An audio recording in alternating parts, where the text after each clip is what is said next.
Welcome to the Best Friends by Design podcast. We're Janet and Giselle, two best friends and successful interior designers, business owners, wives, and moms.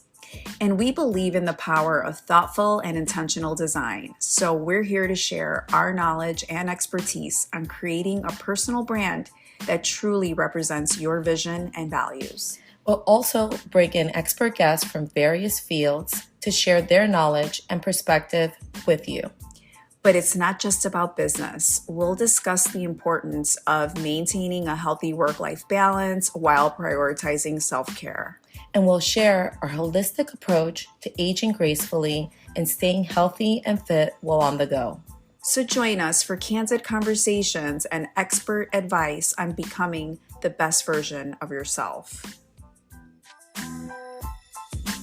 Hey guys, welcome back to the Best Friends by Design podcast, where we share practical tips, stories, and life lessons that will inspire you to design a life you absolutely love. We are your hosts, Janet and Giselle, and every week we have the opportunity to connect with you, so thank you so much for being here with us. So let's get started. How are you doing? I'm doing great. How about you? Good. It's Scorpio season. It's your birthday coming up. Yes. I'm so excited. The energy's good. End of year coming. Lots of things. It's gone so fast. I It's know. insane. I know. I feel like we were just summer. Yeah. It's crazy. But it's exciting, because the year yet ends and now start with a fresh slate, right? So today's topic that we want to talk about, which was inspired by a conversation you and I had last weekend about the eponymous saying of happy wife, happy life. Yep. But our little twist that we're going to do is happy life, happy wife. Because we have to be happy on our own in order to be good partners, good wives. We need to be in harmony with our partners in our relationships and our partnerships, even in business partnerships too. And in my case, when it combines both, it's extra. I know. Friendships too. Yeah.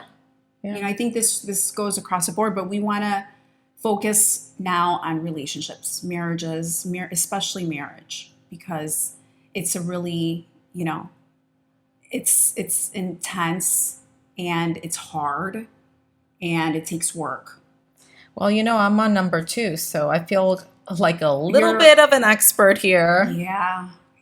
You've got lots of good stories. I do. I can't believe that I was married 10 years, almost 10 years, the first one, and I'm on 16 years on the second one. Wow. It's a long time to be married. Yeah. Longer on your second than your first. Thank God, yeah. Well, I looked up some stats because tell us. I love this topic. And how interesting is this? So, according to Forbes, for 2023, almost 50% of all marriages end up in divorce. So put it like if you're in a room with like 6 couples, three of the couples will end up in divorce, which is a little sad, scary. But like if you put it that way, it's like an eye-opener. 75% of couples divorce due to lack of communication. That one doesn't surprise me at all. Yeah. Communication drives everything. Yeah. Once you don't have the communication, you distance, you fall apart. We'll talk about that more. And 70% of divorces are initiated by women. Damn. Which was interesting. You'd think it'd be the man that's like, I'm out. Get out, yeah. Yeah. And especially being the fact that women tend to hold on longer. You would think. But I guess not. Yeah. And 15% of marriages are sexless. I would have such a problem with that. That's not okay. Yeah. So let's talk about all of I think that this happens. I think the core is the lack of communication, right? So how does this happen? Where does this lapse of communication even start? Like, are you caught in a situation where it's like too late and you've realized, oh my God, when was the last time we had a conversation? When was the last time we talked to each other like friends? When was the last time we shared something deep with each other? I think it has to do with, number one, when you meet somebody, right? You're like, it's not a normal conversation to ask, hey, what kind of communicator are you? Are you a more somebody who just demonstrative versus, let's say, somebody who likes to talk? Because at the beginning, everybody's in their best behavior, right? So you're showing You're you're not showing your flaws. exactly, You know, and you're probably more you want to be in your best behavior. You want to be ask like, questions, and you're doing the whole dating thing. But I do think now, looking back, there were signs about the kind of communicator, let's say, my ex was. And I chose to ignore it because I was like, well, I'll fix that. It's okay. or He'll I'm not perfect change. either. I'm not perfect. Exactly. It's Well, okay. hello, I'm a Virgo, so I thought I was going to fix it. Crazy that you can't fix anybody. People are who they are. So that's part of one of the big things. It's like, the signs are, what kind of communicator are you? And then we get caught up in life, right? So we're all busy with work, with our schedules, with all the demands that life puts on us. And when do you see your partner? At the end of the day, when you're tired, when you're exhausted, and you're checked out, and you're nobody exactly has energy to have a conversation. exactly. Yeah. And then if you have kids, then the kids are occupying your time. So really, you're not sometimes even really communicating or speaking till maybe the weekend because your Maybe. week is gone. So, And by then, by the time the weekend rolls over, you just want to chill and you want to relax Right. and have fun. You don't want to even get into like a heavy conversation. Exactly, because you're so tired. So then days turn into weeks, turn into months, turn into years. And you're just basically just, living every day, and it's just, things just get swept under the rug. Well, and there you may be swallow, and issues. you're swallowing all the Right. issues. You're retaining everything. Exactly. I You're not mean, even, the way that I used to operate is I would just like something would happen that would be like a check mark in my head. Okay. keep it in the filing Okay, cabinet. put it in the file. Number two thing.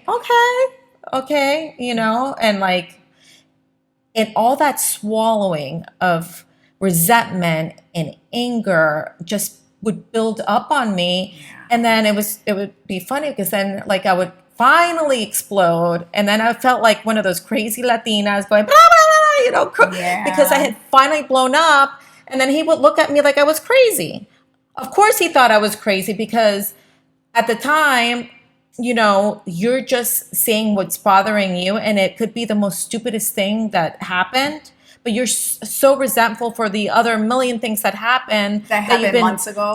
Right, it happens months ago, and you finally explode, and of course you sound crazy because he thinks you're mad because whatever, you didn't put the cap right, or you whatever, Put a red sock in the white whatever. It's kind of crazy, and then of course they think you're absolutely nuts. They don't want to communicate with you because they're like, this is just a crazy person. Like, where is this coming from? Because you didn't communicate all the other times when things, so it didn't escalate to that. So what do you do? Keep a journal, write everything down? No, I think. And schedule a time to talk? No, I just think that the kids can wait. Yeah. Your job can wait. Everything else in your life can wait, because if you do not have a good relationship with your partner, you cannot be a good mother. You can't be a good father. You're probably, bringing that into your job because you're Sure. resentful from the workday. Oh, yeah. So to me, it's like, it's a priority to communicate. Like nothing is more important than taking the time to like, have breakfast, have lunch with your partner, and make it a priority to really shut everything down. Take time. Because there's nothing. I mean, with those statistics we talked about, if you don't want to be one of those, you need to make it like you need to constantly be dating the person you're with. That never stops. And we're always changing, we're always evolving. And if that person isn't changing and evolving with us, they're staying behind. Right. And then the disconnect becomes even bigger because before you know it, you're looking over and you're looking at somebody that you don't recognize anymore or that you don't have anything in common with. You're sitting next to someone and it feels like you're miles apart. Exactly. And that's like heartbreaking. It is, because it's like we all get married for love. And I hope so. I hope we all get married for love. Maybe some for money. But even then, we all want to be happy and we want to have nice lives. But if you don't take the time to do this, what are you going to do? It's going to be just another failure. I think the second or third or how many times marriages they do much better are relationships. You know how they say, oh my God, this guy never wanted to marry me or would never put a ring on it. And then this one girl, they're together for 1 month and they got engaged and everything is beautiful. It wasn't that 1 month. It's all the prior relationships that didn't work out that they learned from. And now they're ready to make that commitment. Of course, chemistry and timing and all that has something to do with it. But I really do believe it's also you learn from every situation and you want to be better. And I think you want to grow. And hopefully it doesn't take you to be in a second or third or fourth marriage or relationship and for you to learn. It does. You know, I mean, our needs and goals change, as you know, with everything, right? And it could be the same, the partner that you wanted 10 years ago could look different to what your needs are today. I know mine have. And it has nothing to do with love. No. You can still love that person unconditionally from the bottom of your heart, like amazing, But if they're not fulfilling that need that as your needs grow and change, then where does that leave you? Do you stay in there? Do you stay in the marriage and try to work it out, knowing, or, do you leave it and search for what you really want or what you're looking for? I think the person, the partner, husband, whoever that is, I think it's good for you to at least communicate where you stand. And if they decide, hey, this isn't working for me, we're in two different phases, at least you guys leave the relationship with dignity and with respect for each other. Because at the end of the day, just walking away just leaves you unresolved. And I think you need to close the door properly and hopefully in a beautiful, respectful way in order for you to then have a different relationship, but come to it without that baggage of resentment, I shoulda, coulda, woulda, kind of thing. I think you have to give at least that relationship a chance. And I know I did it. My first marriage, I felt very unresolved. And one of the reasons we're doing this podcast is because we want to share what we've learned and hopefully somebody will get something good out of it. And what I learned from my divorce and from all of that is I couldn't truly be happy in my marriage because I brought all that baggage with me, because it was very unresolved, because I didn't end it in a good way. And people always say, do it for the children. No, I should have done it for me. Because at the end of the day, at one point, I did love that person very much. And I thought I would, they were going to be with me till the end of time. Mm-hmm. So I think I owe at least the respect of what it was, honoring that time, mm-hmm. and honoring myself at that time too, because mm-hmm. I did outgrow the person and I didn't communicate with him and I didn't share my feelings. And I think that came with me feeling comfortable with myself. The moment that I said, you know what, I embrace my crazy. I know I'm crazy. This is who I am, Yeah. And I learned to love. I learned to love all the things that maybe I thought were bad qualities about me. When I started loving myself, then I could honestly share with my partner, hey, you know what? Yeah, I'm crazy, but could we do that thing anyways? Because I know it's crazy. I know it makes no sense, but it is what it is. And because of the trust we have with each other and because the communication we have with each other, he's like, come on, I'm on that G train. Right. Because there's that trust. Yeah. But when you don't build that, and then what I also believe too, like for one person, like let's take you for example, you're crazy might be like toxic to them. Yeah. But there might be another person that embraces it and says you're a bad bitch. Yeah. You know what I mean? Like I love that about you. I love that you have, you speak your mind and you know what you want. So it's almost like one's trash is another's treasure. Totally. Same comes with like things like that, someone's personality or someone difficult. And that's the thing. It's like you got to be as honest about who you really are when you're dating, when you're out there, because you want to attract the right person that compliments you. Definitely. So show you're crazy. Show like seriously. Don't be scared. Don't be scared because at the end of the day, you want to attract that right person who loves you for who you are. And I think a lot of the crazy that we talk about, when I say crazy, I mean like, I'm very adventurous. And toxic. Huh? And toxic. I don't think I'm toxic. You're not. But okay, there is a quality about me that I know my ex found very offensive. And thank God that, my husband now embraces it's okay with it. But I'm always like, hey, don't you need a little Botox? But I love that about you.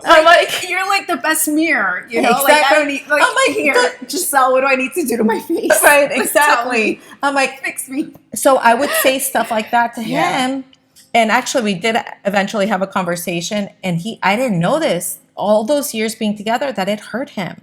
It offended him. Well, I mean, and I didn't mean it like that. I just wanted us both to be the best versions of ourselves.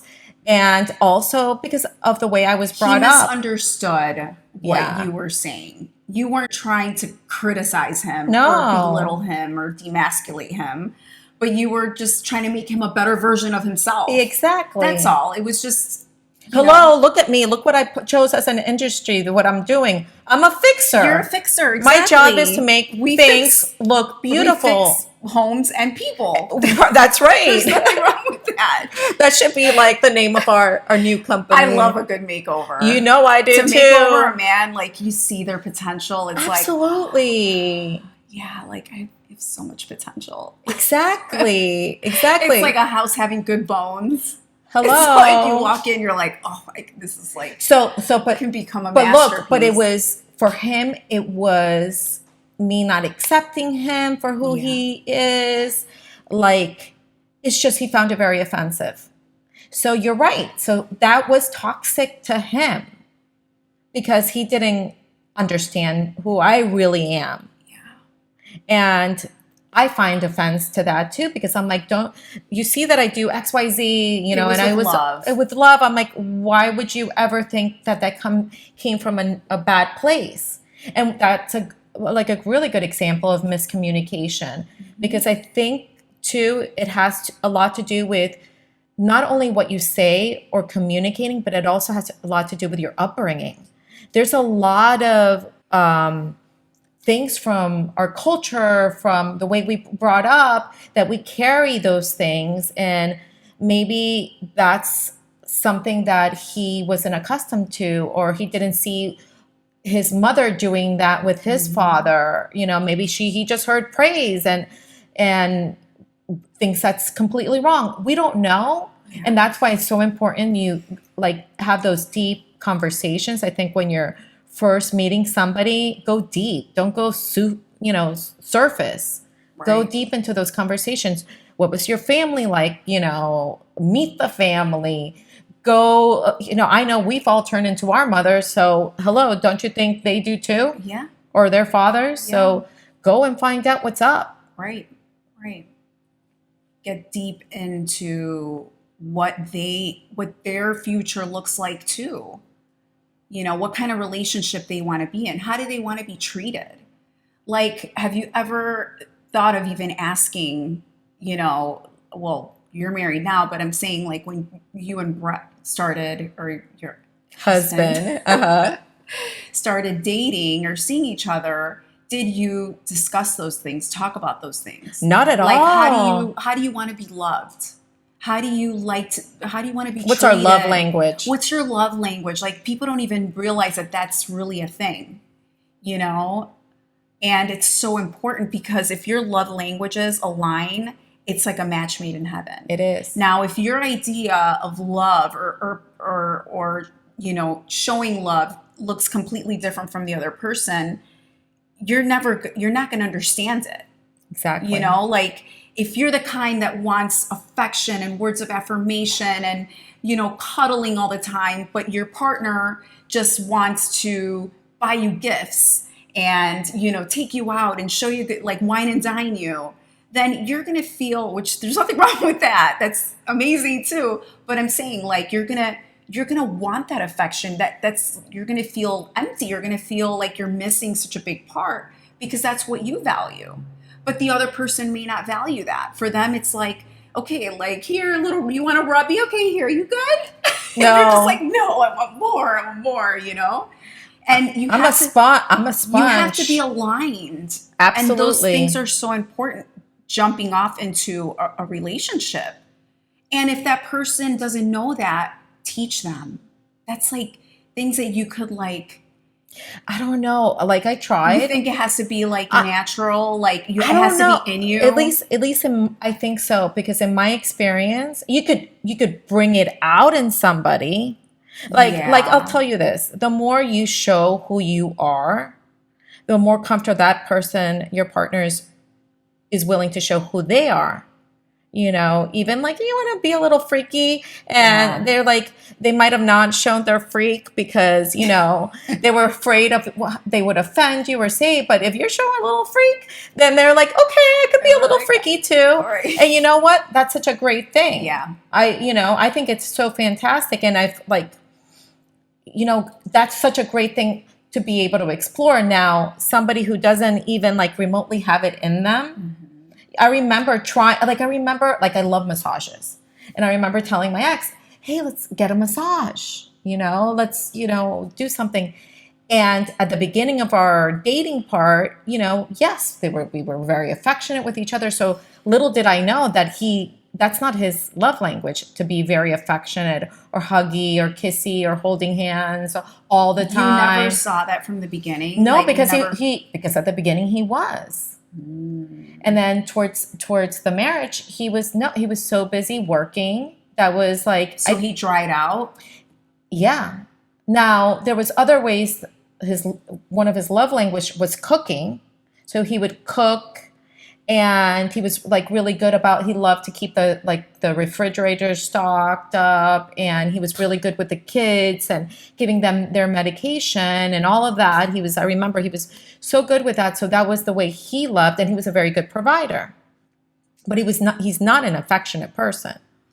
So you looked past it, I basically. looked past it, but I had a hole in me, because I'll be watching TV with Brett, with my husband, and we're holding hands and we're sharing the same blanket, and my feet are on him at all times. Even when we sleep like always somehow connected, because that's what I need. Mm-hmm. I need that. It recharges me. Mm-hmm. And I'm that way with my friends too. Like, I like hugs and, I'll fix you or touch, I'm a touchy-feely kind of person. Mm-hmm. But he wasn't.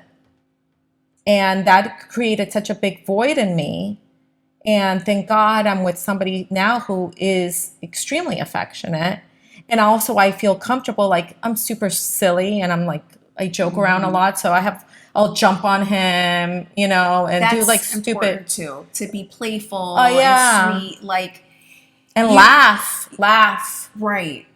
Like, going back to when you were a child, those innocent age, the innocent age, those years where, we didn't have the hang-ups, and we didn't have we weren't let down, and we weren't disappointed and hurt, resentment, and all, before all the baggage came in the picture. We were like these innocent, happy always, we just wanted, to feel that yumminess, you should still feel like that as an adult. Should never lose you your don't have to let innocence go and your of that playful. just because, you're grown. No, absolutely not. Yeah. How healing is it to laugh? Oh my gosh. I it's mean, like, medicine. to me, like having a great, yummy conversation and having a good laugh, to me, it's like the ultimate Yeah. evening, the ultimate experience. You could take your diamonds, you could take your things, because you know what? At the end of the day, I know you like your diamonds. I know you do too. But think about this. I want it all. You I'm you greedy you like get that. you get a gift. You get a gift, and this Yeah. has happened to all of us, from somebody, and they're trying to show their love language, but you still feel empty. Absolutely. You still haven't been filled with affection or the way you need to be loved. So what does that physical object do? Put a little band-aid on a bigger problem. And that's what I mean by that. Like, you can't buy love. You need to put the time, you need to put the energy, you have to have the communication, and you need to understand your partner and understand what their wants, needs, and dreams are, and what their love language is. Absolutely. And I'm sorry, there's nothing more important. What I've learned is there's nothing more important than communicating with who you're with, who you decided to spend your life with. Because I used to put it all into my work. Yeah. I found validation. I felt something that I needed to do, and it was all in my work. And that's a mistake. Yeah. Because, well, a lot of times you just want to keep your mind off of the things that are not fulfilling you or making you happy. No. If you feel empty, Yeah. it's like, okay, I need a distraction. Let me just. If you think about it, work is attainable goals. Right. For us. We're good at our careers. We know what we're doing. We know what is going to give us, satisfaction. We already have like a rhythm to that. Yeah. And you can't, no one can disappoint you because you're in control. You're in control. The driver's seat. Especially us, since we're, right. We're leaders in our business. Yeah.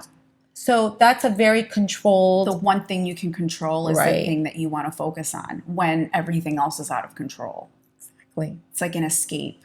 It's like a coping mechanism in a way. It is. It's a protection, because we all go through such trauma in our lives at some point or another. I think I haven't heard one person that doesn't go through trauma. Everyone has. We all have. And sometimes you just want to damn break. Yeah. And not have to deal with that. And you want to be in a safe space.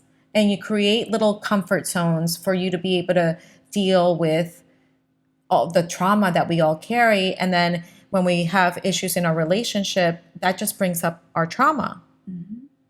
Yeah. Whether it's your, daddy issues or prior relationships, they all come out. And it's like, what can we do? How can we do it differently so we could be better at this game of love? I mean, like relationships and all of that. Yeah. And I don't think it never ends. It doesn't, it's ever evolving. Totally. And I think friendships too. I mean, if you think about it, if you don't, put energy and love into your friendships, they fizzle too. Mm-hmm. So I think it's important in both cases to really nurture the things that you love and that you want to keep in your life. Yeah. We were talking about, teaching somebody or showing them what you value, what you want, right, in your partnership, your relationship. Biologically, women and men, obviously, we're two totally different species, right? So biologically, women, they mature earlier than men do, okay? They are faced with so much responsibility from the get-go. Like, we're dealing with periods. We're dealing, as little girls, we're already thinking, oh my God, I'm going to have a baby. Like my mom had me and blah, blah. Like, we have all this pressure we already instinctively put on us.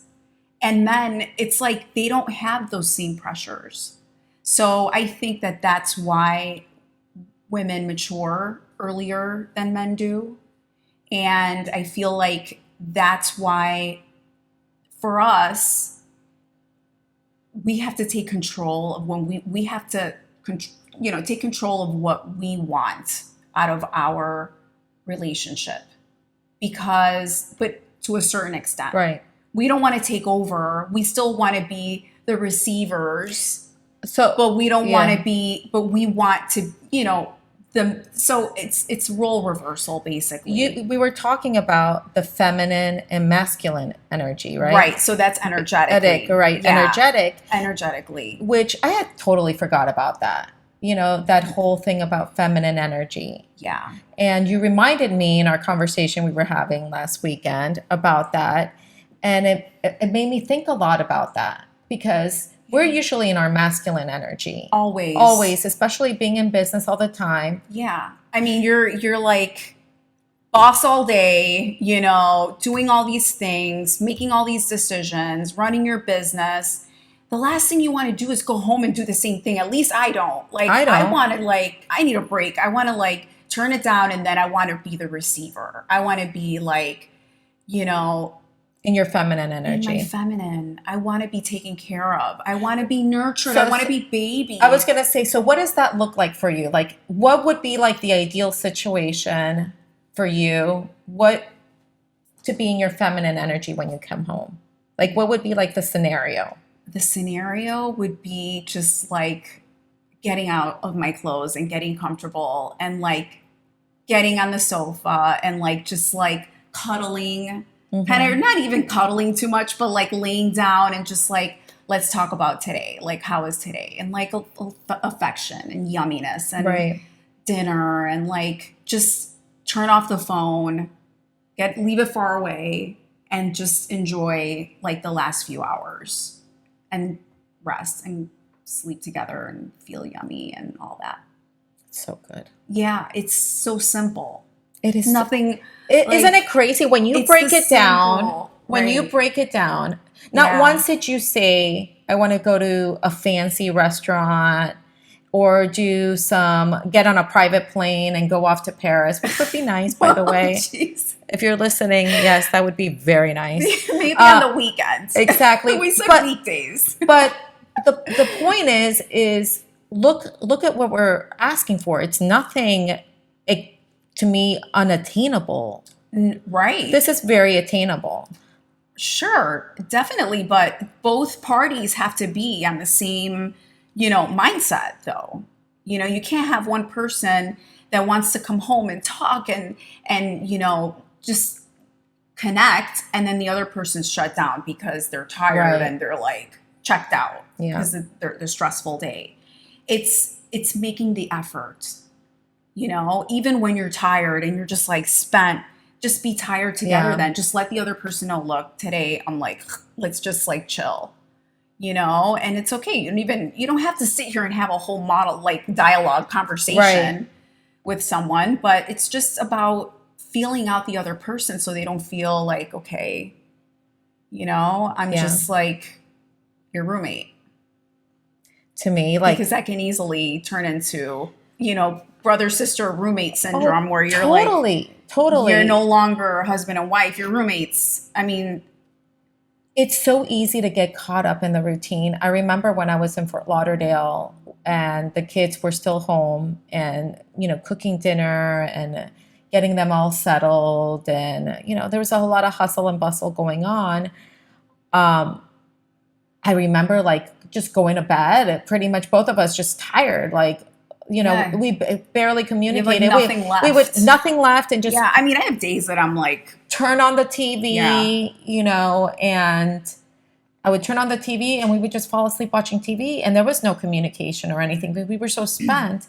And I guess one of the things I'm enjoying being an empty nester, as much as I've missed the boys and all of that, has been this reconnection that I've had with my husband. Because now that when we get home from work, that's what we do. We make sure to have dinner together, and we don't always have in-depth conversations, but we do check on each other. And you would think because we work together that everything that had to be said would be said during the day, but it's not like that. He's doing his thing, I'm doing my thing, and we need to check with each other. And I've learned to be more, because I like to make a lot of decisions on my own, and like I don't feel the need to always ask him. And sometimes now, and this is where the feminine energy comes in, especially I guess maybe because we're in the husband and wife role versus a partner role. I'll ask him, I'm like, hey, I hope you're okay with XYZ decision I made. And he's like, yeah, we're on the same page. Like, I can't remember like once ever saying that we weren't, but the fact that I'm learning to even embrace that feminine energy and like let him take care of me. And I'll plain out tell him too. Because sometimes I'll be the one like planning the trips, or I'll be doing more of that. I'll be like, babe, I don't feel like planning the trip. Can you take care of this, please? Yeah. Or like something that he does all the time where I used to always cook is he is the one who places all the orders, like when we want to order in. Right. And believe it or not, that makes me feel in my feminine energy because he's like placing the order. I don't have to think about it. He's so good. He even brings me the food because now we're not even eating at the table. That's like acts of service. So yeah. That's part of the love language That is part of the love language. I mean, I have to really like put a lot of effort. So so I'll share a story. Well, not a story, but part of my life. So grew up with a single mom. She was also a business owner. So she was in her masculine, like day and night. And, she was so worried about her main focus was being the provider, being, hustle. And in this like mode, it wasn't her, nurturing took the back seat to that. So I grew up seeing that, and witnessing that. And and not that she loved me any less, because of course she loved me, but she was so caught up in her masculine because she had to out of need that she couldn't be in her feminine, and I grew up like thinking that was how it was supposed to be. Yeah. And for years, even when I started dating in my early, 20s, I was always like, I don't need a man. I can do this on my own. Why? Because this is how I saw her. This is what I grew up seeing and witnessing. And it wasn't until like later in my 30s that I realized, like, you know what? Like, I want to be like, I don't want to do this on my own. I want to be loved. I want to have someone. I want to be taken care of. Yes, I want to provide for myself, and I want to do, and I have goals and career goals and life goals, but I also want to have that person who's going to take care of me. I need love. I need affection. Absolutely. I need this.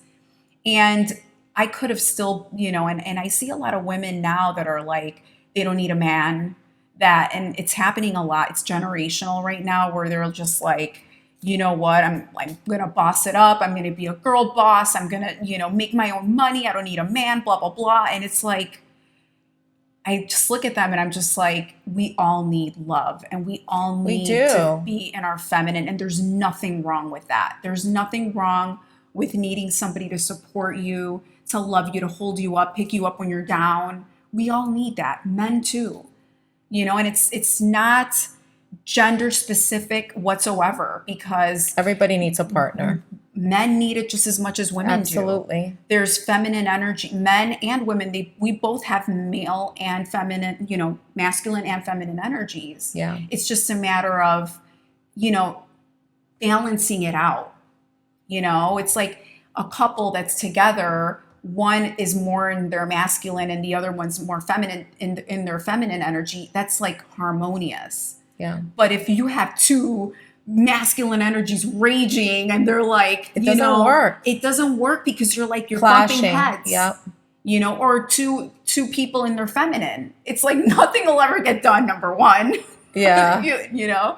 But it's one of those things, like those little things in life, that you don't even think of, and it's all energy, and you don't realize how much that affects you. Like, I'm glad that I snapped out of that and I realized. And it's funny because now my mom is 75 And I see how she is with my niece. My niece is 11, and she's so like nurturing and sweet. And I Oh, look at her and I'm like, and I think to myself, I never call her out on it. Like, you weren't like that with me. I never right. call her out, but I'm like, she's finally in her feminine. That's so nice. Like, I feel like happy for her that she's like finally out of the whole hustle mode that she was in for, 40 plus years, 50 plus years, 60 plus years actually. And she's finally like enjoying I'm so life. happy And for her yeah, to be in that place. finally she's in that And I place. guess that's why all the grandparents are like That's why they have such a good relationship with their grandkids. exactly. Yeah. Isn't I that see. isn't that it's It's beautiful. interesting. It It's is beautiful, beautiful. but it's interesting that it takes them that long though. Well, here's hoping that our process is sooner and that women and men go through understanding about feminine and masculine energy a lot sooner so they can be happy. Yeah. Because when you're in one energy or the other Yeah. too much, you don't have a good balance. The beautiful thing is to kind of embrace both of them and Exactly. to be okay with it. And I think this whole like women empowerment, as much as I love it, it could maybe in a way, maybe some things were taken too far. And I know that it's probably controversial for me to say that, but anybody who knows me knows that I'm all about women empowerment. But I also think that from my experiences now with two relationships is I've embraced, like, I love being in my feminine energy and I love Yeah. allowing, you know what it is too? It's trust. Mm-hmm. Part of being in your Yeah. feminine energy is you're trusting that other person is going to be able to catch you when you Yeah. fall, that is going to be able to be a good provider of and a guardian of Right. your heart. Yeah, because if you don't trust that person, you're like in defense mode. And you're like, you can't let go 100% because you're like, wait a second.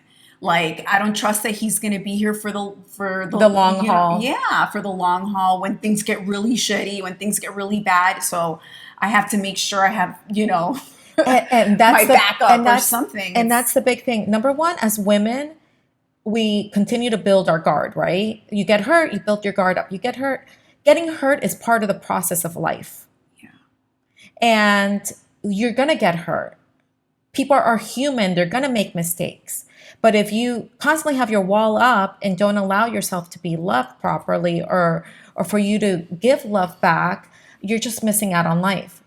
Because if you think you're never going to get hurt because you have that wall up, you're mistaken. You're going to It's get gonna hurt. happen. It's going to Just- happen anyways. It's gonna happen, and you're gonna learn. And you Yeah, know so what? much might as well love to the fullest and Yeah, love big. absolutely. You're going to get hurt anyways. Exactly. So it's going to happen regardless. And there's beauty in lessons. and you have to trust yourself that even though you might get hurt by that person, that you're resilient enough to overcome that hurt. And that's a big thing. And that's something that's a constant work for all of us is to continue to work on ourselves mentally, emotionally, spiritually, physically. All those things is a constant thing so we can be resilient. Yeah. Yeah. So that's what makes a happy wife. I think it makes, a happy wife, and a happy life. Because if you Yeah. trust yourself and trust the process, you can embrace what the beauty of life and the ugly of life, because it's Yeah. There's going to be the ugly. and With- and you can't appreciate the good if you don't go through the ugly. If you don't have those bad times, how are you supposed to appreciate the good times? That's part of the process. And I think, Agreed. and I think we all are trying so hard not to get hurt, not to be upset. Just embrace that shit. Just live. Yeah. Live.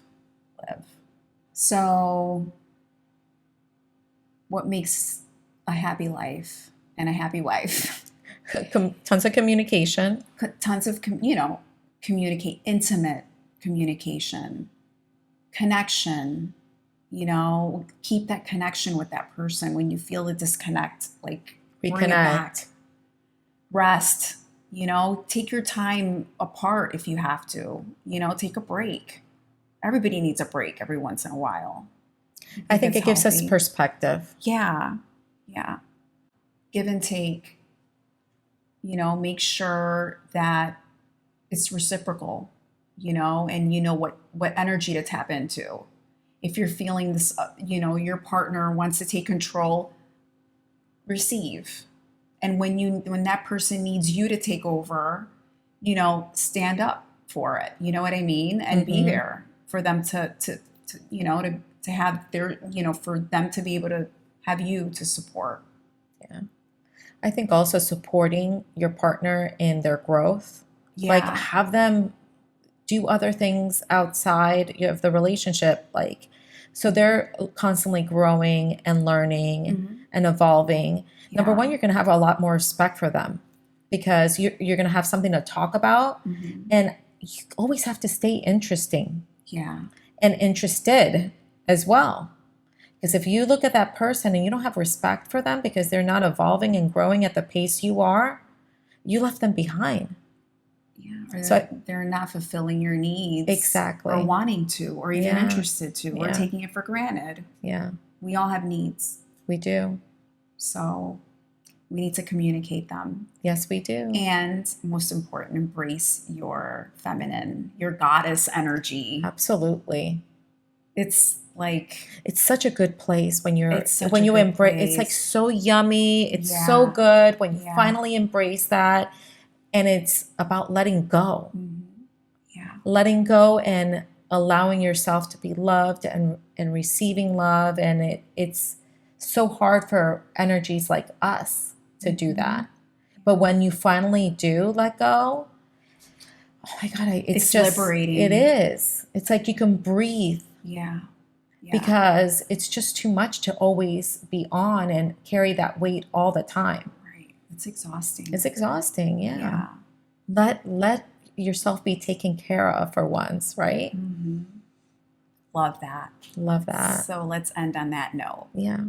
So thanks again for being here. If you're watching us on YouTube, don't forget to give us a thumbs up and hit that subscribe button. And if you're on Spotify, please leave us a quick review and let us know how we're doing. Until next time, bye.